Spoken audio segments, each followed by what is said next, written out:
Hey friends, it's me, the Ebony Otaku, the well-rounded nerd, and this is an SCA video. I do these once in a while because I really believe in being a well-rounded nerd.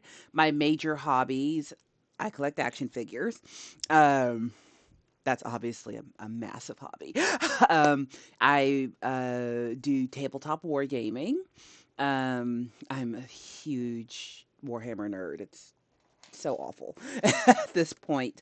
I'm a Taekwondo nerd. I've been doing Taekwondo for 30 years. I haven't practiced in this past year because of knee issues, but I'm on the mend with knee surgery. She has graduated from a walker to a cane that I spray painted with pink and purple glitter stuff because it wasn't fabulous enough. I garden, which my garden needs some attention right now. I really need to go out and weed my garden, but I haven't been able to because of the knee. So it's just every time I want to go do it, like the temperature spikes and it's too hot, my knee will swell up. So it's fine. The garden won't be as glorious this year as it was last year, but it's fine. It happens. But then I'm also an SCA nerd, the Society for Creative Anachronism, which is a historical recreation group. We try to be as high fidelity as we can be because, budgets exist. And looking back at mostly the Middle Ages and back, I think it's 16th century and back, and celebrating the best parts of that. We don't do the Black Plague. And we're not into indentured servitude and stuff like that. But the cultures, music, dance, the martial arts, which I participate in that in the SCA. Food is a big part of it. And just the pageantry and all of that. Like, it's a good time. So that's another big component of my nerdity. So I do like to throw an SCA video out once in a while. And my province, in Meridies, I'm part of the Kingdom of Meridies. That's the part of the association, which the Meridies is basically the southeast of the United States. That's our kingdom. My group within the group within the group. um, there's different, like, depending on how many members you have in a local area, there's different group sizes. And the size of group we have right now is called a province. There are provinces, baronies, cantons, other kingdoms, but that's just based on population and participation in our people actually doing things. And the more people are in a local area doing things, the bigger group it is, and it gets different titles and responsibilities. So it's a whole thing. That's the way I understand it. But our province is going to be hosting the next crown tournament in the fall for Meridies, which is super exciting. And I have the opportunity to be starting to train to become a feast crat. What is a feast crat? A feast crat is someone who runs the fooding for events, and sometimes they are single day events. This is a 1 day event, a day trip. Sometimes they are multi-day events. There can be breakfast, lunch, dinner, snacks, all kinds of things, but we try to do recipes as close to old recipes as we can. We try to find historical validation for those recipes. And then sometimes you have to modernize with what ingredients are available. And then also, the modern palate. There are some things, like one event I went to, I think it was the very first SCA event I went to, actually. It was really, really great. The food was whoo, but they did an experiment where one of the things cooked, I think, what was it called? It was like a sweet potato and onion pie. I appreciate um, the attempt at rustic cooking. But it's cool to like resurrect these old recipes. So that's what I'm doing on this video today. And the reason I want to do that is because if you follow me, you know I'm also a food nerd. I love to cook. Cooking. I don't have a cooking channel. Once in a while, I throw like stuff about food I'm making up. But I very much believe in being as well rounded as you can possibly be because the world is amazing. There's just so much out there to love and enjoy. Like, I'm looking outside, my sunflowers I planted at the beginning of the season are actually like 9 feet tall now, and I have sunflowers. I'm gonna go put some pictures of those up. Ooh, that was a hiccup. Put some pictures of those up because they're looking really beautiful. Um, but it's really cool to have a lot of hobbies. And one of the things I'm loving about the SCA is it feels like an amalgamation, like a coming together of my hobbies, of things I've loved over the years, my love of cooking, my love of martial arts, just being around people. Like a lot of that is coming together, and I'm learning a lot of crafts and stuff that I would not have learned had I not been part of this organization. So what we're doing today is I'm being trained up to be a feast crack because I love to feed people. Feeding people is a whole thing, but there's a process to let them trust you to be in charge of running a feast. And the person running feast for this has a couple of us who are going to actually be doing the cooking. So we are bringing recipes to her next week to see what we would like to adapt, and then we're gonna have some taste testing over the next couple of months and stuff before feast cratting and all of that. So she let me borrow a couple of really cool books. So I'm going to look at these and then see if I can find some already made recipes that kind of adapt to the modern palate. But check this out. The first one is called The Exiles Cookbook. I'm going to find a copy of this because this one is it's The Exiles Cookbook: Medieval Gastronomic Treasures from Al Andalus in North Africa. Um, Translated and introduced by Daniel L. Newman, but the original author is Ibn Razin al Tujibi. So this is a really good, authentic book. I think I'm going to try to find my own copy of this because my SCA persona is North African. So I'm really interested in doing um, recipes from this book.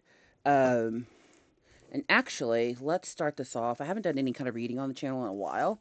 Um, let's go with, where is it? I had it bookmarked. Her book is, she loves her books the way I do. I can't believe she let me borrow this because I could tell it's a well-loved book. It's been through.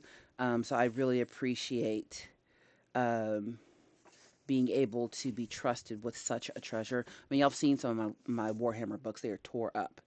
Um, but the Exile's Cookbook brings together 480 recipes, including roast and stews, breads, condiments, preserves, stew meats, even hand washing soaps. It offers a fascinating insight into the cuisine of Muslim Spain, North Africa in the period, its regional characteristics and historical antecedents, but also it links to culinary traditions in other parts of the Muslim world.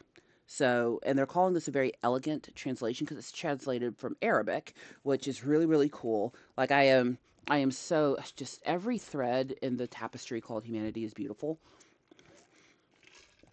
and getting a chance to bring some of these old recipes back to life is really cool. And the reason you see me in front of a search screen is because we're going to do some research together. I figured why not do this with and in front of y'all. Maybe some of y'all get interested in the SCA and join your local chapters. Go to sca.org. Society for Christ of Anachronism. Find your local groups. They're great. So for the first section, they have things like breads, porridges, and mashed cereal dishes. This retainer makes it so hard to say certain letters. On pastries, dishes that are soaked in broth, like pottage. And then there's a section on meats, like there's beef, mutton, lamb, kid meat, wild game, and different uses. Goose meat. Some of this is missing. So partridge meat, squab. I'm not sure I'm going to be able to find squab. Turtle dove, starling, sparrow. Um, Fish, making curds, making curdled milk, dishes made in gourds, using aubergines, dried broad bean dishes, chickpea dishes, lentil dishes, um, kinds of sweets, other Eastern recipes, preservation, making vinegar, restoring olive oil. So, like a really healthy assortment of recipes. And the thing we're trying to do, because this is a day trip event that we're doing, so we do like to do camping events in the SCA, but there's not as many camping sites available as there used to be. Um, so when it's a day trip like this, we're very reliant on the kitchen facilities. And the site that we're doing our crown at, it's a lovely location. It's way out in the country, but it's not designed for like go make a banquet there. So what our feast crat has come up with is we're going to make like basically different kinds of pies from the periods. So we're gonna have to adapt some recipes to putting them into like a chicken pot pie. Or, I mean, not necessarily a chicken pot pie, but like that kind of idea. We're not making hand pies because that'd be too much labor. But like, are there recipes in here that we can turn into some kind of slice it up and serve it? So that's part of that adaptation. So I think I'm gonna look at, let's see here. Where was it? On turtle dove dishes. I don't think I can find turtle doves, sparrows, and starlings. Um, but beef we can get. Um, on the different uses of meat from that page is torn off, and then quadrupeds used for meat something. Um, let's go to section 2 on beef. Let's flip over there, and I'll see if I can find something, because there are a lot of bread and meat dishes in here, which that's kind of interesting. Flip, flip, flip. Let me make sure I get to the right part. I can't tell exactly what page it is. Pottages and cereal dishes. Did I go too far? Let me go back. Goose meat. Okay, okay, I gotta go further. Getting there, getting there. Breads, pottages. Oh, wow. That's a big section. There it is, section 2. On the various types of meat from quadrupeds. So, four-legged animals, that's really important. So, when you're talking about historically and modern day, but halal cooking, um, we're talking about I don't know what it's called, the vegetarianism, then like Hindu religions and Buddhas, but you're talking about religiously prepared meals. You name things very specifically, so that you're eating the right kind of meat that has been cared for the right way, processed in the right way, preserved in the right way. A lot of Jewish diets, have restrictions like that as well. So it's really interesting. Like, how can we take some of these recipes that have social and religious context, history, reasons, and still adapt it to the modern palate, because some of these there's no way to recreate them completely, because one, the ingredients may not exist anymore, and two, we're not necessarily catering to an audience of a particular religion. The SCA does a really good job of being very inclusive, but something that we are caring for is, we'll have dishes that are meat, we'll also have dishes that are vegetable driven, because we do have a lot of vegetarians as well. And then we label everything very clearly in case people have allergies and they can't eat what's on for food. But it's really interesting to look back at how food culture, kosher, that's the word I was looking for, kosher and halal.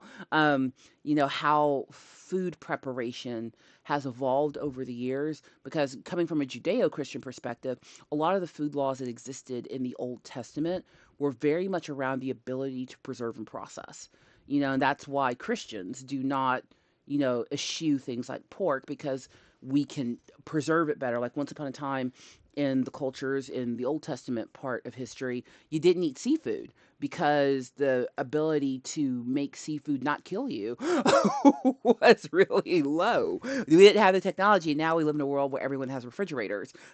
We have refrigerated and iced trucks. We have flash freezing, like the boats out on the water, when they catch a thing, have ice machines that they put the catch in immediately. There are processing ships that exist, where they catch the thing and they're making the fish sticks right on the ship. So that's where some of the cultures differ. Some cultures and religions kept those laws, some didn't. Christianity didn't keep those laws. Judaism did.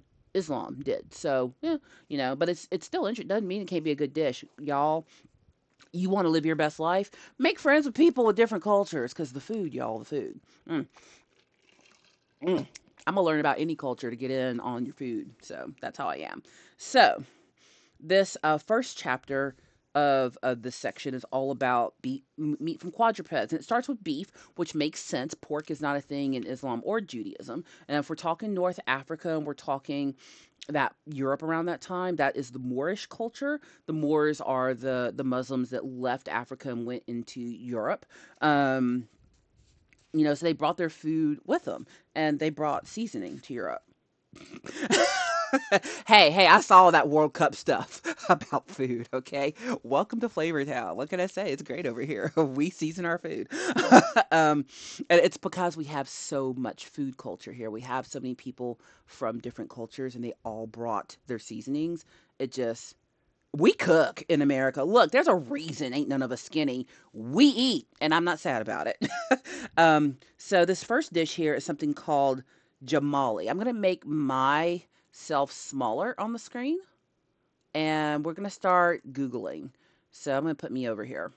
Yeah, that'll work. So let's see if there's a modern interpretation for jamali, because this looks interesting.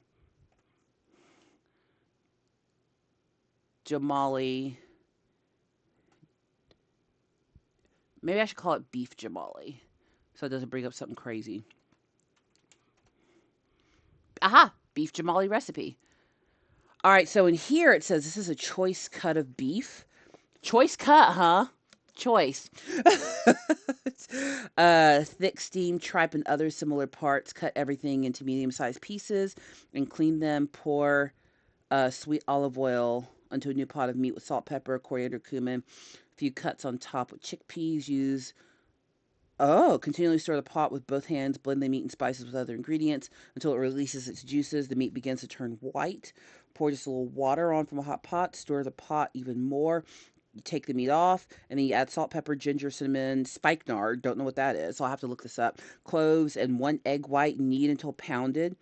The meat is mixed with the aromatics. Then shape into meatballs. Put them in the pot with the meat. Add 3 or 4 egg yolks. When the meat's done, color the dish with a bit of saffron. Yeah, because saffron is in great supply.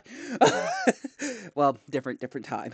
I have like a little bitty jar of saffron that stays exactly where it is. My mother-in-law gave it to me, and I'm like, I don't want to get rid of it because I'll never get saffron again. I want to use it. Leave the pot and then pour enough good quality vinegar to flavor the dish. Take enough eggs and crust the dish and break them into a bowl. Add salt, crushed saffron, aromatic spices. Stir with a ladle. This actually sounds really good. So this is a pie type dish. When the pot has finished cooking and the meat has been coated with the eggs, transfer into a large ceramic bowl. Move the meatballs and egg yolks on top and garnish. Yeah, this would take. Oh, this is some work. Huh, this is some work. Let's see if we can find. So these include. Okay, so we're not using tomatoes because our feast crack this time said no dishes with tomatoes. Um, but let's roasted beef. That's masala. Oh, that's by a chef. I don't want jambalaya. I was looking to see if I could find a modern version of this roaster masala recipe. Nope.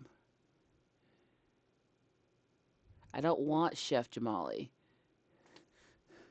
Let's see what's another way I can put this in here. Um, what if I just put Jamali recipe?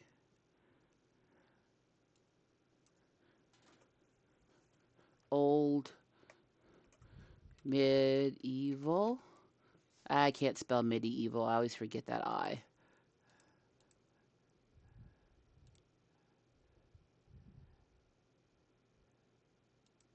Medieval Jamali recipe. Let's try that. No, I don't want jam. There it is. Okay, Arabic dish Jamali. Okay, we're getting closer. Oh, there's a chicken version. Chicken's cheaper. So chicken thighs. The best cut of the chicken is the chicken thigh. Fight me. Um, so tablespoon olive oil, butter, heavy double cream, saffron. There is a substitute for saffron that our feast crat told us about. Like, like I'm a really good cook, but I don't typically try to go with old recipes. Like I can ferment my own foods. I make my own kimchi, stuff like that. I can make bread. I can make ice cream. Um, but I've never tried to do these old recipes. So doing the research is really helpful. What substitutes saffron? Let's see. What can I use in place of saffron? Let's see here. Turmeric or that's it, safflower for the floral notes. She told me what it was. So this dried sage leaves, rosemary, and thyme. I have all of those growing in my garden right now very well. Brown the chicken, add the milk, simmer, combine, return to the herb mixture, heat on low, gently simmer until it's cooked, and plate. So this, I think, okay, so it looks like Jamali means meat stew. Okay, so I learned something. Let me scroll up. So it looks like Jamali means meat stew. I'm going to make this a little bit bigger for y'all. Um, okay, so it's not just that Jamali was a beef. It says a dish called Jamali. The dish could also be made with fish. Um, and it says it's not clear which small pot's being referred to in this particular recipe that I read, but you can use fish, you can use chicken. So she wants us to pick recipes that can be adapted into what are they called? Into pies. I think that with a crust on top would be amazing because it's basically a chicken pot pie. Only it's way. I think it's going to come out way more savory, like a little bit of honey. I'll have to do the saffron replacement, whole milk, butter, olive oil, sage. Yeah, like this is gonna be super savory.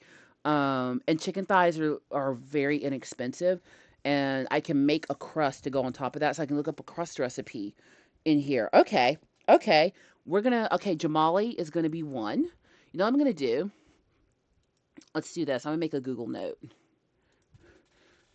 Keep. That's what it's called. Google Keep, not Kep. Keep.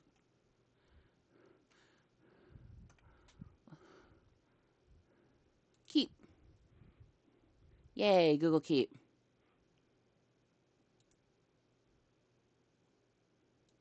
I'm coming in here as the social media officer rather than my own personal, because if you want to email me as a social media officer for my province, you totally can. It's not private. smo.glenree at meridies.org. It is what I do.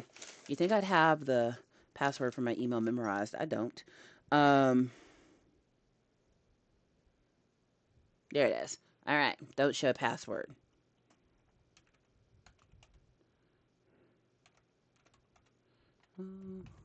But I don't log into this off of my phone very often. Awesome. So there's nothing in here. So there's nothing in here I can show you that's gonna like get on my nerves or something. So we're gonna make a new one. Um, keep. It's loading. We're gonna let it keep thinking. But I'm gonna copy this recipe in here, and then let's look up a crusting top. I like this a lot. From 1390. Medieval chicken and saffron milk. Because I can thicken this up with a starch pretty easily.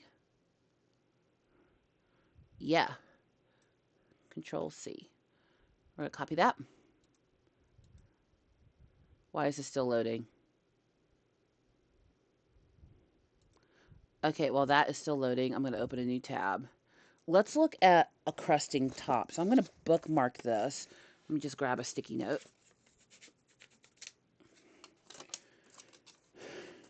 So we're going to bookmark that, but let's go back to the bread.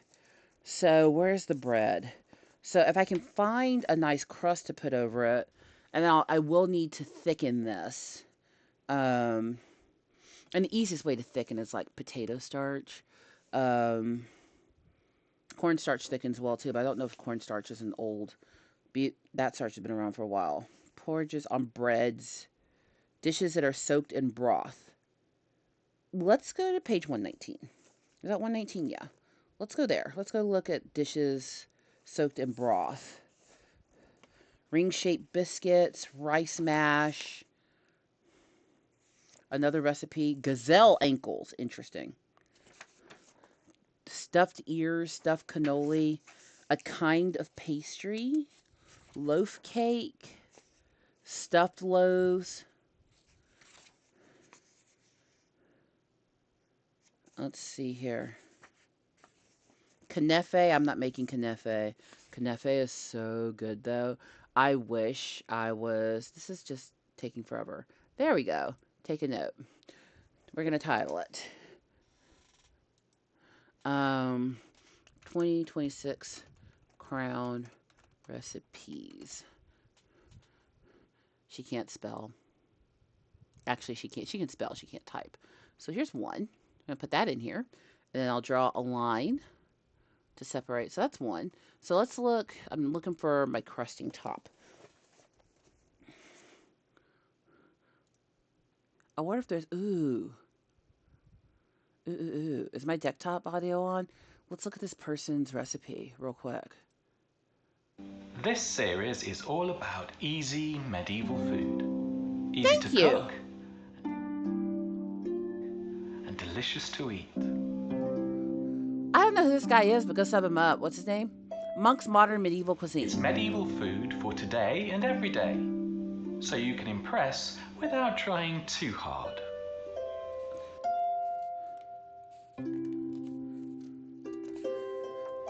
Today, I'm cooking douce jamée.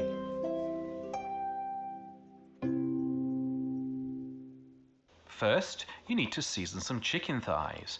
Use ones on the bone with their skins on. Rub them in olive oil and sprinkle with sea salt and black pepper. Okay. I like this so I've far. got 6 thighs here, enough for 3 moderately hungry or 2 very hungry people. I'm going to be cooking way more thighs than that. Mine are Melt a going to good have to amount be of butter. I have about 50 boneless. grams, 2 ounces here, over a medium heat in a pot or Okay. pan that can be used both on the hob and in the oven. Then, placing the thighs skin down, cook them until the skin goes golden. Turn them over and cook on the other side for a few minutes.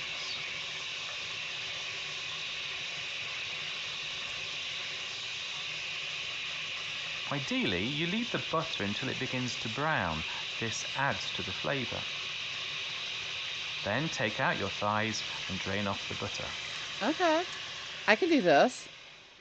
Add a little more fresh butter to the pan and then throw in some herbs. I'm using dried whole leaves of sage, a couple of stems of rosemary and 2 or 3 sprigs of thyme. Oh, yeah, I've got all these fresh herbs. The smell of the herbs. Beautiful. Next, add a mixture of whole milk and double, or what the Americans call heavy, cream. I'm using 250 millilitres of milk and 50 millilitres of cream. Throw in a pinch of saffron, about a dozen strands. Add a tablespoon of honey. I've got my local honey here. It's quite a light honey, but you can use a darker honey if you wish.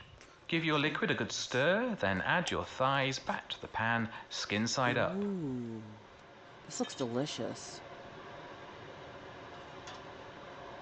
Don't waste any of those tasty chicken juices. Agreed. Use the juice. Put your pan in the oven, preheated to 180 Celsius, 160 fan, 360 Fahrenheit, and cook for about 30 minutes. In the meantime, toast some pine nuts. Oh. Okay. Oh, that looks good. Serve your douche charme with Okay, rice Monk. and peas, with a sprinkling of the pine nuts and chopped parsley. So this is douche charme. Okay, we're going to sub up his channel for sure because I bet I can get a lot of good recipes from him. I'm going to copy out the link to his video into my, just for a reference there. Yeah, okay, I like that. So while he was talking, I was looking up um, some other bread recipes, and I found one that is a kneaded bread done with semolina, which semolina is the thing. So it's called Murakaba, and I think I've had Murakaba before. Now that I think about it, um, Mura 2Ks Kaba Murakaba. Oh, that's not what I'm looking at. Making Murakaba. Name of the dish translates as compound one in reference to layering of the dough. So yeah, this is a good dough recipe that I could probably use for both of my dishes. Murakaba recipe. There we go. Let's try that. See if it'll look up food. There we go. Stack semolina bread soaked in honey and butter. History's oldest pastry. Oh, so this has a lot of significance.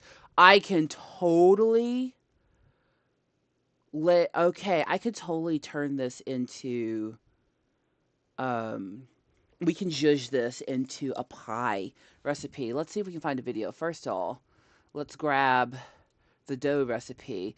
I think I also need a vegetarian option because there's somebody else cooking, so I'm not trying to come up with 1,000 recipes because I think between all of us we can have like 4, and that'll be good. And somebody else is doing the desserts. I think breakfast has already been decided.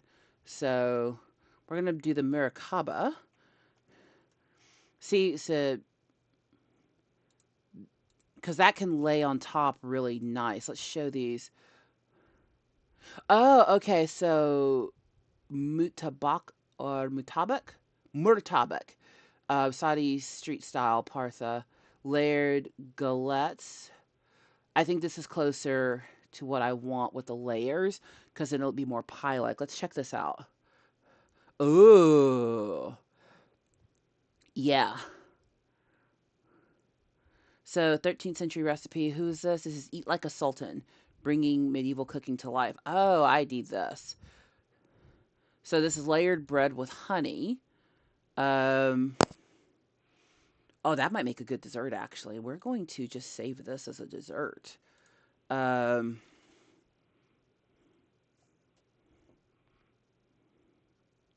I like that a lot. Oop, it didn't copy it.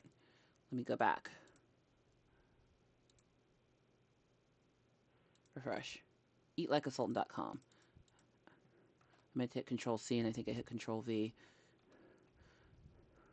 That would make a good dessert. But the process of making the bread seems close to what I want. Oh, look. Oh my goodness. Look, they have links to the book that I'm reading out of. Can I order these?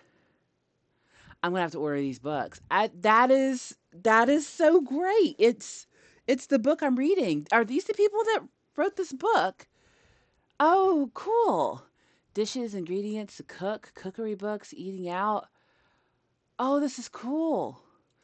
Bibliography. Hold up. Did I just find a cheat code? Dishes. Did I just find a cheat code? Oh, this is great. Oh, this is awesome. Oh, I kind of love this. We're gonna bookmark eatlikeasultan.com for sure. Let's add this to my bookmarks. We're gonna put it on the bar because that's where I need it. Okay. Ha! I'm going to have to collect some books. This is exciting. See, this is why being a well-rounded nerd is so important.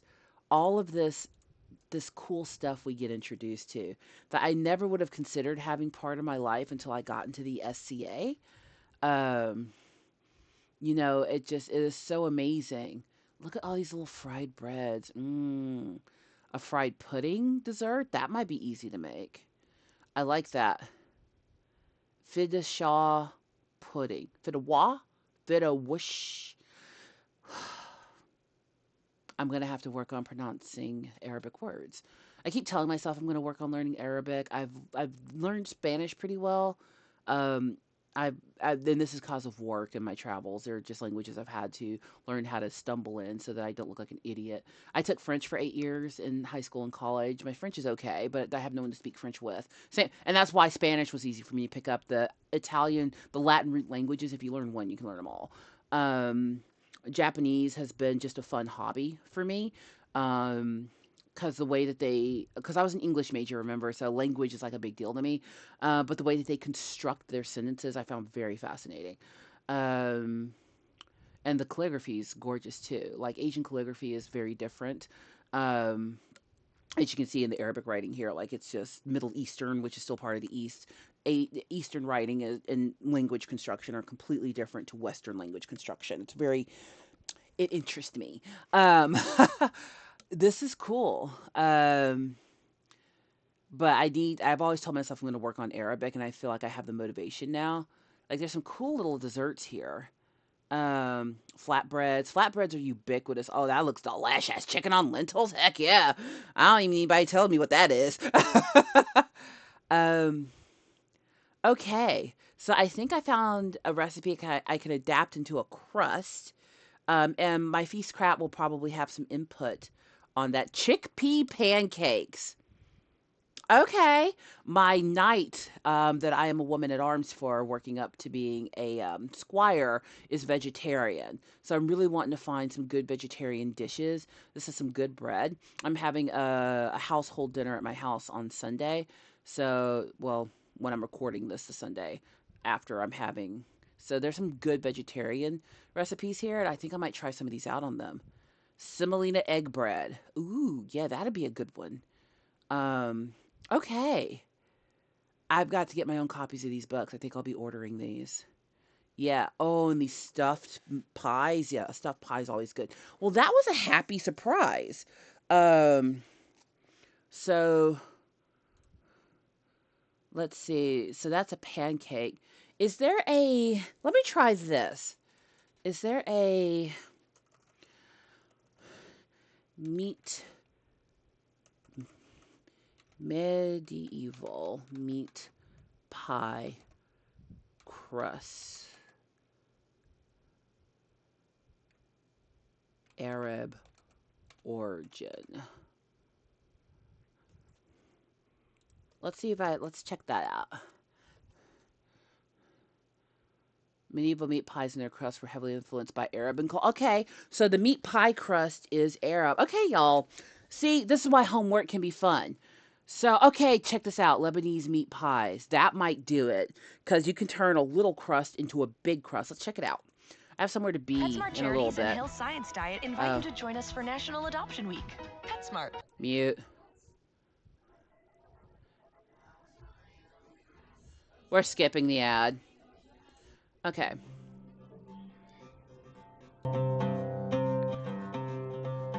Oh, look at that. I can make a bigger version of this. Okay, all purpose flour. We're going to copy this.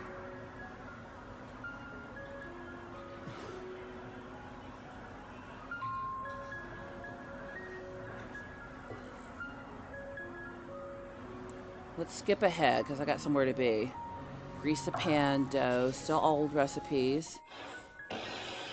She's making filling, which that makes sense. Roll it out. Okay, so I can roll this out, make a bigger one to, instead of making individual pies, make big pie crust. This is my pie crust. Yes. Okay, that making the filling is so much easier than making the crust. So I have a crust now. Okay. That's awesome. I have a dessert recipe too. I just need to find a vegetarian. Boy, that's a long link. Um, so let me go back one and save this whole thing. The Lebanese meat pies. So that's all of my ingredients. Um, I'm gonna save from here and get the crust and everything. The crust is the biggest deal. There we go. I don't want an English style because I'm trying to keep within a theme. We're doing pies around the world, basically. So I just need a vegetarian option now. I shouldn't have done that. I didn't need this. Okay. That's pretty great. Okay, so I just need to find a vegetarian option, which that should be easy enough to do because a lot of people in those cultures tend to be vegetarian. You avoid, eating things you shouldn't if you just eat vegetables. I get it. Hmm.